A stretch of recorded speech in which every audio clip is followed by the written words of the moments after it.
The time has come, it's time for me to overcome the things that have burdened me.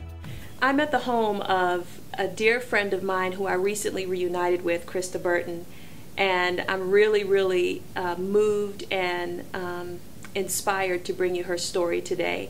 Christa's going to share with us what she's been experiencing, and my oh my does she have an amazing story. So Christa, thank you so much for being with us on our show. And I'm really so excited to share your story and really hear all the details, because I never got to hear that before. Yeah. So just tell us, start from the beginning. When you had your accident, you're on the Brooklyn Bridge. Tell us about that day. How did that day start for you? Well, it's funny because it didn't start with that in mind. I didn't have any intention to go walking on the Brooklyn Bridge. I was at an acting class, and I had a friend visiting from out of town, and decided to meet after my acting class about 10 p.m. at a little place in Union Square in New York called the Coffee Shop. And we sat. Met him after the acting class, and Peace March walked by, and very spur of the moment, it was the first day of the Gulf War, and he said, "Let's just go get on this Peace March and make history." I was like, oh, really? It wasn't my intention to be on this, but we paid our check and started marching with some people. Across the Brooklyn Bridge? Well, we marched, throughout the city, and they decided to march up the Brooklyn Bridge. Okay. And as we did, it's funny because this may sound insignificant, but it's really pretty important. He found a friend of his from Texas. He was visiting from Texas, my friend. And he saw a friend of his named Jamie and said, "Hello," and we said hi. I never met the person. We just, "Hi, nice to meet you." Walked up the Brooklyn Bridge, and this guy ended up saving my life. So as we were marching up, a car just plowed into the crowd and it ran over 6 people. And as it was coming towards me, I jumped to get out of the way, and I was walking next to this person that I had just met, Jamie, and he grabbed my arm. He was holding me by the arm, and we both jumped to get out of the way of the car, and he caught onto the other side of the bridge. It was like a little off-ramp or gap in the bridge, and I just went straight down. He watched me fall. He came to the hospital after about 2 months and told me what had happened from his perspective, and said that you just kept screaming and going and your hair was flying, and then I had to turn because I thought you were going to splatter. And it was about they told me 80 and 90 feet, the EMT guys. To the ground? Yes. You did not fall into water? It was just before the water, at the street. And he climbed back over, and there was mayhem. Everybody had been, scattered and screaming and running, and all these people had been run over by the car. And he stood there in shock and realized he was the only one who saw me fall. So he had to go all the way down the bridge and back to where I was. Wow. And found me and called the EMT to come get me. Okay, so what was the next thing that happened? Well, I don't remember anything from when I hit, but I do remember falling. I don't remember anything for maybe 2 weeks. And heard the little beep, beep, So you were unconscious? Unconscious. For 2 weeks. But he said when he found me, the guy who found me, that I was talking to him, but I don't remember anything. My neck was broken, well, the bone in my neck, the one that sticks out the furthest. I don't remember the name of that vertebrae, but it was broken. Yeah. And my ribs on the right side were all broken. My lung was collapsed. It pierced my lung and collapsed my lung. My pelvis was shattered into, I don't know, uncountable pieces. So the whole pelvis was shattered, and my tailbone was broken. And you had other injuries? The internal injuries were the worst. I mean, probably the shattered pelvis was the most extensive, and then my internal. My liver was ripped in half, my spleen, my bladder, multiple injuries with all the organs, and everything was just, bloated, and they had to drain the blood and everything, and it was pretty bad, but they did not expect me to make it through the night, because if you sustain a fall of 80 feet, your head has to hit the ground at some point, and your brain swells, and mine didn't. Wow. My head would never hit the ground, or it had to have touched the ground, but there were no bruises, nothing, but I was purple and black from the neck down. Unbelievable. Oh, and I broke this finger. Yeah. You can tell that finger. That one went over backwards. So how long were you in hospital, you would say? Almost 2 months, and I left early. So did you have to go through physical therapy? I mean, I'm sure you Yes. did. You had to learn to do what again? Just putting one foot in front of the other was the hardest. Mm-hmm. I said it was funny, when I got home I could stand up with my walker, and I could make it to the kitchen by doing the mashed potatoes. I could stand up and I could do this, but I could not do the motion of putting one leg in front of the other. Mm-hmm. It took me 1 year to walk again without a cane. Wow. Lots of therapy. And I was walking around, months afterwards, a few months afterward, but it was very difficult, and using the walker first and then the cane. Mm-hmm. Take me to when you were unconscious for 2 weeks, because everybody wants to know the answer to this question. Okay. Did you hear people talking when they came to visit you, when they were in the room? Did you hear anything? Did you have any level of consciousness at all? Not until I became aware of the nurses. Nobody really. I remember my sister coming right away, and my mother, and my boyfriend at the time. He came from Texas. It was really a month before I was aware of anything. Okay. I don't remember anything for weeks.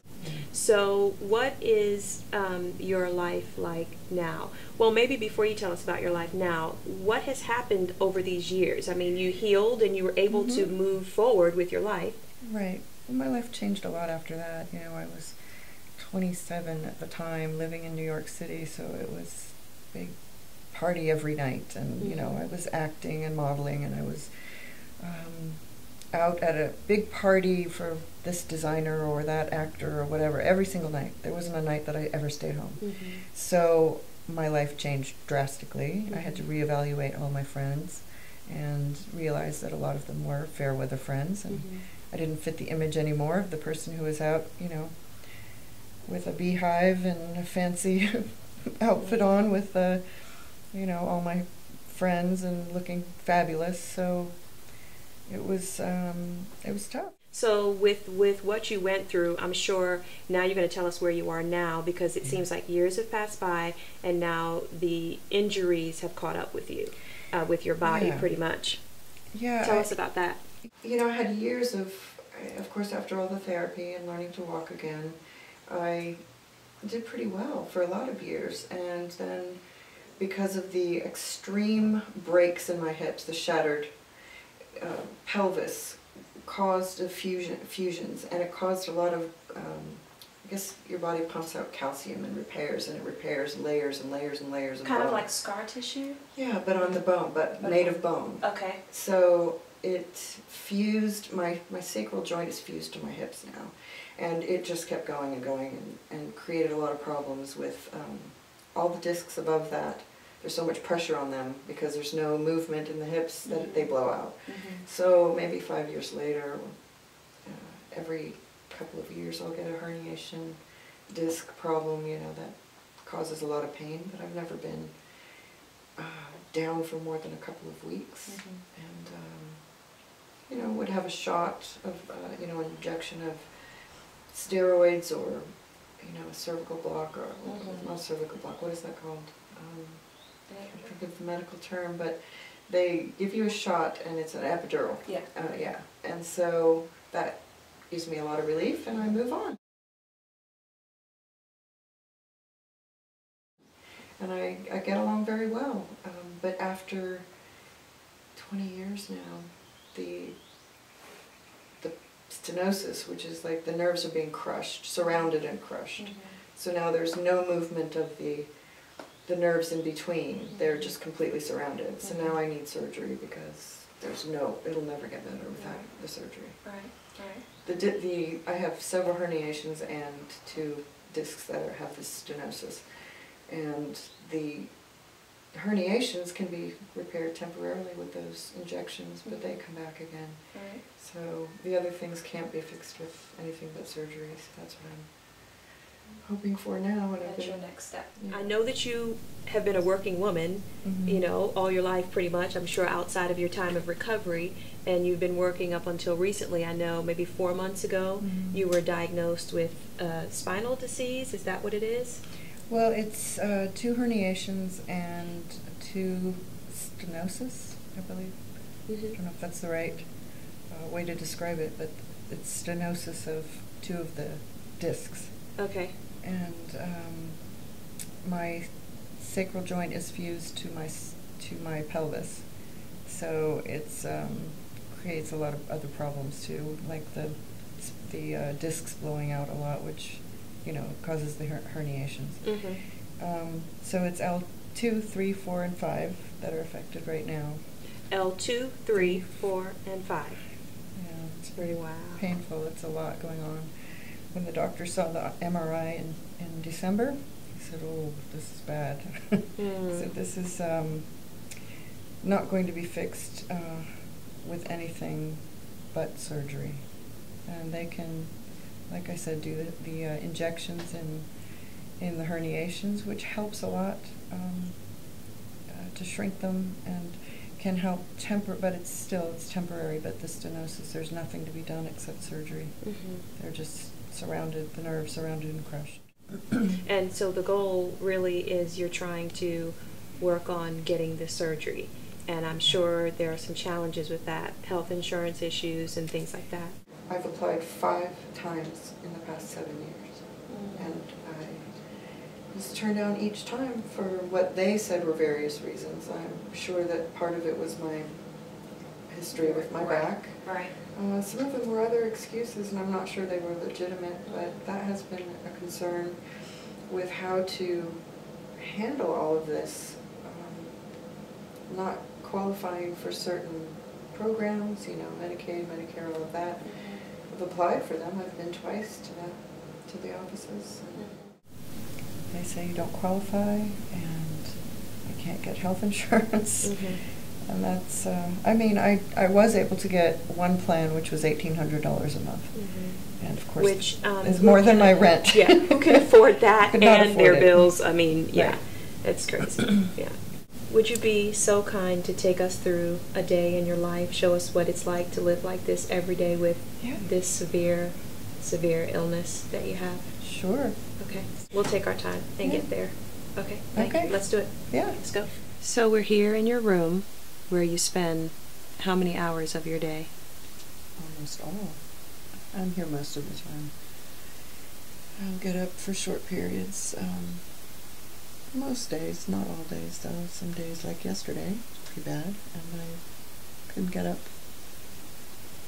I couldn't even turn over. I was in so much pain. So that's just where I spend most of the day. And I'd love to be able to do something constructive while I'm in bed with all this time. But I'm too out of it on pain medication. And I can't read because I can't focus. So I don't have a lot lot of opportunity to do much. And you have two amazing children that the kids have been such a help. You know, they're more help to me when they're here, obviously, than when they're with their dad. It's my little angel, Leska. It's on me hand and foot. She's such an angel. And Avery fixes me meals. He's such a good kid.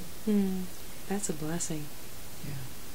It's a blessing. Luckily, they're old enough that they can actually fix me food now and take care of Mom. But, you know, I have to get back to being a mom for them. I want to go bike riding in the park with them on the weekend. And, you know, it's been months that they have to, we have to bring Mom food, or we have to come right home from school because Mom needs us. You know, that wears on them.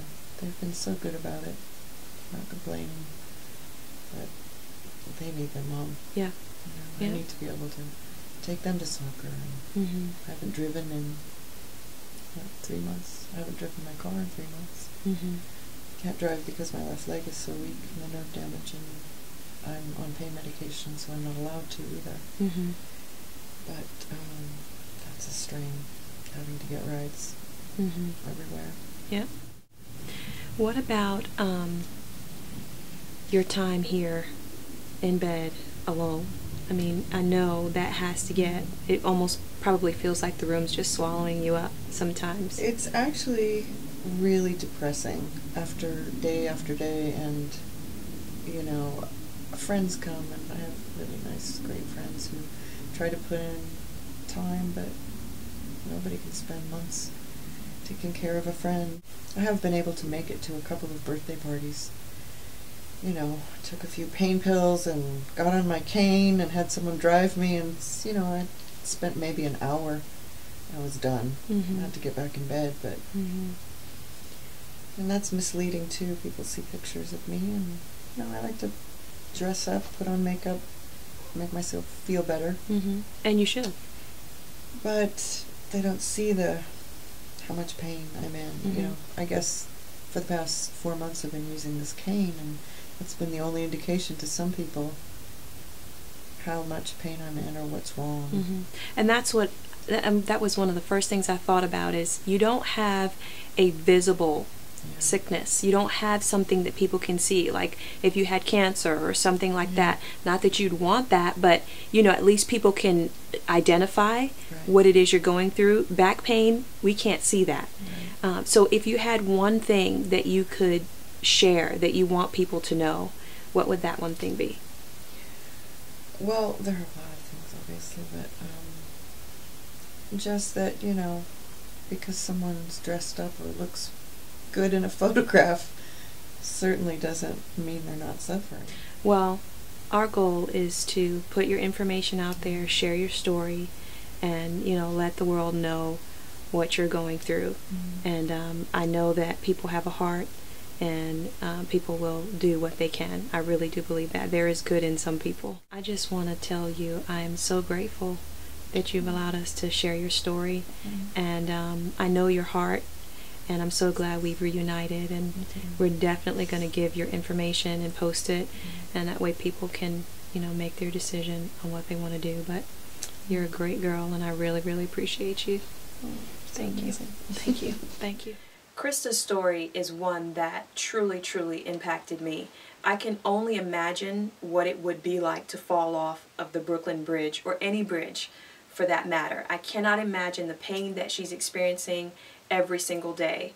So we're going to give you her information to learn more about her story. That'll be provided. And we're just really, really here to serve and to give in any way that we possibly can. Once again, thank you so much for joining me on this channel and joining me on this show, and also joining me on my journey to discovering amazing people, one person at a time.